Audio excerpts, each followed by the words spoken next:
From the cage to the stage, Breezable. Hii ni kauli ambayo alitoa Chris Brown siku ya jana kupitia kwenye ukurasa wa Instagram va Insta story. Na ilikuwa ni mara baada tu ya kuachwa kwake kwa dhamana baada ya kukamatwa wiki iliyopita Uingereza Manchester, hadi kutoa na private jet na kisha kukamatwa, na hii ni kutokana na kile ambacho kilichukua nafasi kama ambavyo ni kupatia taarifa kuwa alikuwa kiandamwa na kesi iliyofunguliwa iliyotokea miaka miwili iliyopita ya kumpiga tena kumshambulia kwa chupa mtayarishaji wa kimuziki. Ilielezwa dhamana ambayo alipaswa kutoa ili kuachiwa huru, huku akitakiwa kurejea Juni 13 kwa ajili ya usikilizwaji wa kesi hiyo.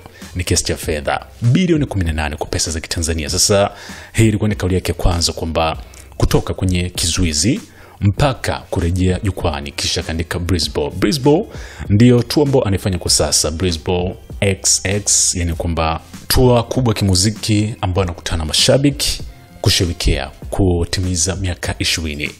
Sasa hii imekuwa ni taarifa positive upande wa mashabiki ambao licha kuwa tayari kwa wamekusha kukamatwa, lakini ilikuwa ikielezwa tickets zimenunuliwa kwa wingi, hasa kutokana na matamasha ya kimuziki ambayo anategemea kuyafanya hivi karibuni.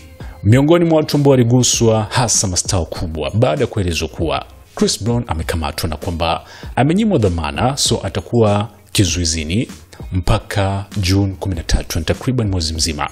Alikuwa ni rapper 50 Cent ambaye alidai kuwa rapper huyu kutokana na ukubwa wake ni kama bado amekuwa tishio sana kwenye jamii na watu wengi wanapambana kumshusha. Sasa baada tu ya kuachwa kwake, 50 Cent kupitia kwenye ukurasa wake wa Instagram alishaposti ni picha ambayo inamuonesha Chris Brown na kisha kusindikiza na caption isemayo CB out, he made Bond. I'm always saying about him because I think he is the best of all artists out. I watched his war run. Yani kuwa amefurahishwa na kitendo cha msanii huyu kuachiwa huru, na kwamba amekuwa kiasema yote kumuhusu, na hii ni kutokana kwamba anaamini ni msanii bora kuliko wasanii wote, na ile ametishuhudia mwenyewe katika kipindi chote ambacho amekuwa kikifanya kwenye maisha ya kimuziki. Msanii husika ni Chris Brown.